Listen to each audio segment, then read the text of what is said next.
Hey y'all, it's Jason from Game-Rave.com. Welcome back to the game room. Grab a seat. Oh, you better buckle up, buttercups.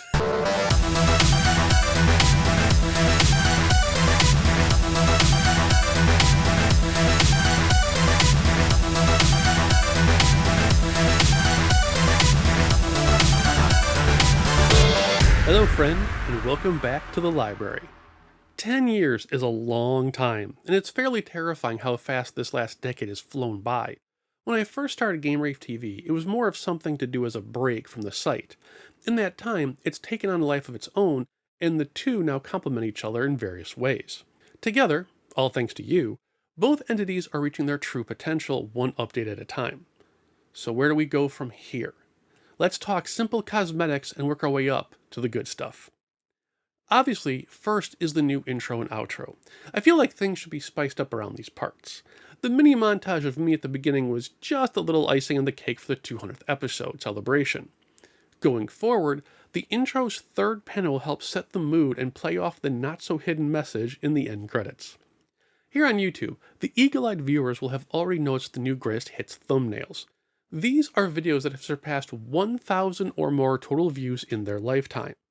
Just like the real greatest hits line, as my subscriber count goes up, so too shall the number of required views needed to make the grade. I have plans for a collector's edition color scheme too, but I'm still not sure how to implement that one just yet. Next, we are entering the final stretch of the Living History project, where we've been reliving the PlayStation's launch cycle in real time for 9 years. All of the site content is finally programmed and will take us to October of next year, when FIFA 2005 quietly closes the door of the project.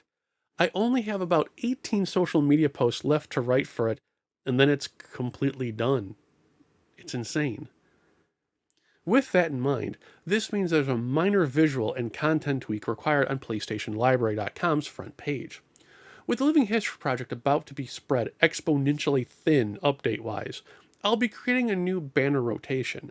This will include featuring pages, articles, galleries, and more. To help with keeping things organized for updates, I'll be including a new on-site update flow and then just link that page to the socials for easier formatting. So the stream of updates will continue on Discord, and then the digest version of said updates will be a site post shared to socials. No more 11-count Twitter thread posts. Blessedly. Next up, content. Carrying over from the original roadmap, I'm still adding demos to the site, including retail and PlayStation Magazine demos. Once that gets within close distance of the finish line, I'll start working on the Lightspan games and teacher's books. Project Up One, where I've been going through the PlayStation's cheat code database, continues strong and is even better than I had hoped and before. The original 10,000 lines of archived cheats and passwords is now over 11,000. And by the time this episode airs, there should be near, if not close to or over, almost 2,000 codes confirmed, tested, and on site. These aren't just copied from the internet and magazines. Many of these are homegrown and brand new to the collective thanks to yours truly, like the over 200 passwords covering every team and difficulty for Warjets, as well as the complete unlocks for racing and more. Sadly, even as we pass the 2,000 codes, the error rate from the internet and magazine continues to be a staggering 25%, meaning for every 4 codes I archive, at least one of those needs to be corrected, and so on. So, the project happily continues. Thankfully, there are impressive folks in the community helping to help us find even more undiscovered ones. Now, let's get to the all-new goodies. Retail barcode stickers can be a huge ball of confusion when you're trying to track legitimate variants. One of the biggest culprits is wholesaler stickers. A wholesaler is usually a third-party entity that deals in massive amounts of overstock and sells them for a budget price to eliminate said stock. When they send them to retail, they can be tagged via unique barcodes or lot stickers. The latter implies either a dump bin was shipped or a standalone end cap display, where each game shares the same barcode, being tied to the order itself. While these aren't variants, I know some folks like to try and track said distribution, so now you can use this page to track them. If you find a stickered game not listed, just email me or drop by the Discord with the game, the sticker SKU, and a photo of the front and the back if possible. I'll then add it to the database. Next on the docket are press releases.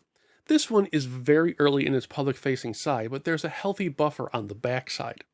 Press releases are an excellent way to research a company's trials and tribulations, as well as cross-referencing possible variants.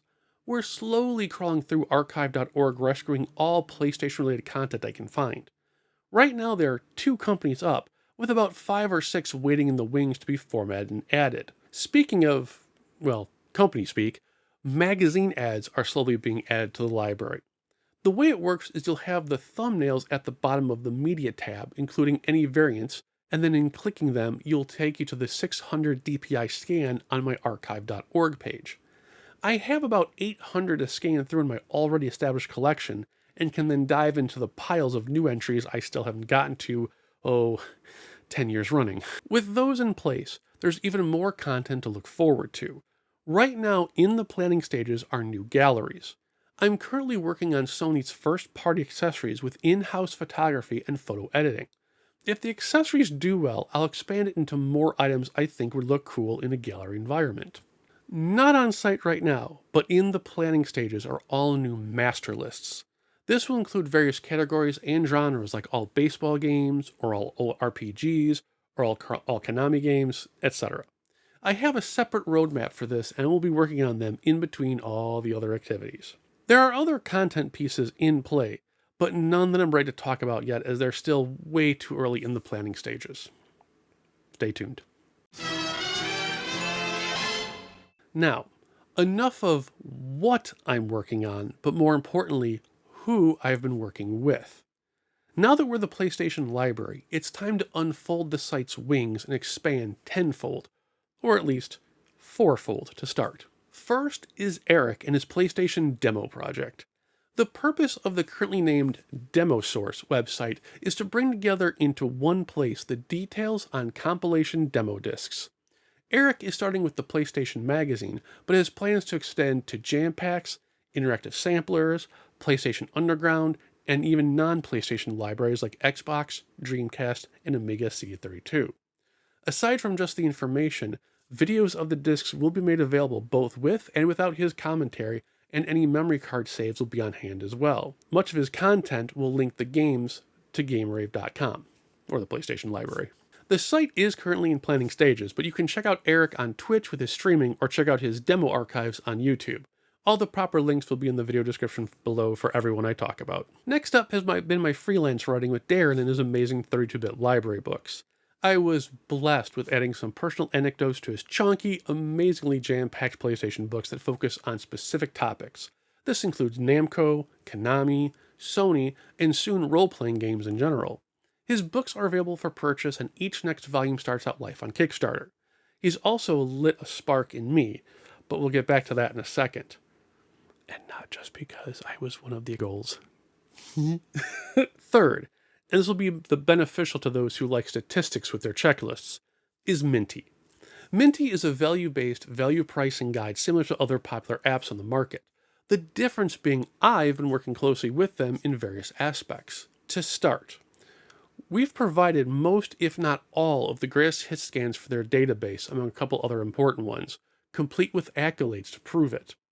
More importantly, I was blessed with being able to be the guinea pig in a few of the behind-the-scenes construction and flow of how things work.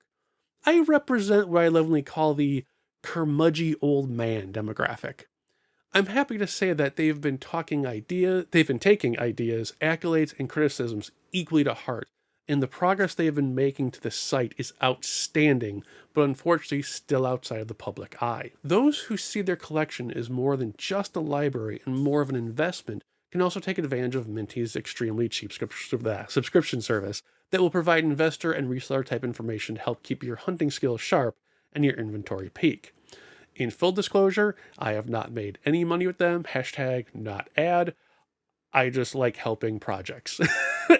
As a collector, I really don't use collecting apps personally. Hell, I don't even have a basic list of what I own. So you know Mynty is doing something right if I'm excited for them. Keep an eye on their socials for more information as they get closer to launch. Links are down below. Finally, the world of PlayStation is a universe full of amazing games, fantastic hardware, and most important, libraries. Some of the biggest collectors in the scene have been brought together to try something new. A central hub for those who want access to the whole story.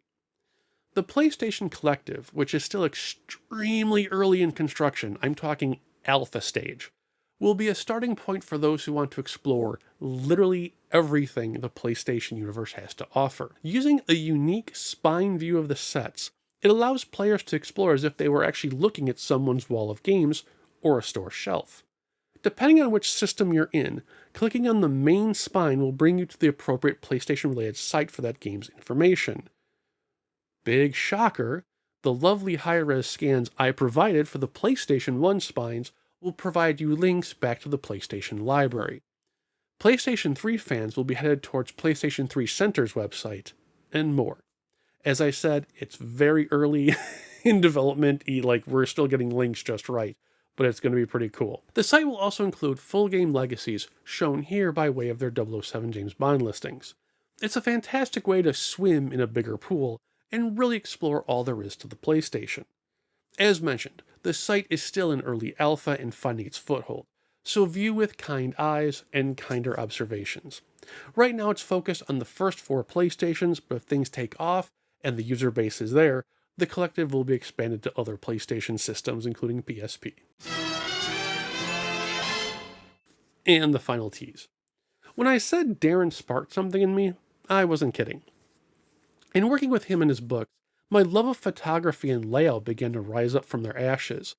I really liked how the photos I took for him turned out, and I had fun sharing little anecdotes where I could. Scanning in the old fanzines was no accident, and rifling through them again only acknowledged the inevitable. They are strictly in the scribbles on a napkin stage of existence, and will stay that way until I feel the time is right. But I plan on producing 3 book series. The current plan would be a reference set, an exploration set, and then an omnibus type suite. I will warn you, they are not possible until more is done with the website, and truthfully, many of the things I've talked about today will unintentionally become the building blocks for the books. It may be 5 years from now, it may be 20 years from now, but there's a first step finally taken into something that people have been asking me to do for years. A book. Or 3. From a library. Just again, thank you guys for everything you've done, from watching the channel, using the website, and all our interactions across the web, including the comment section of YouTube. Bring your friends, play your games, and I'll be here at the library when you need me.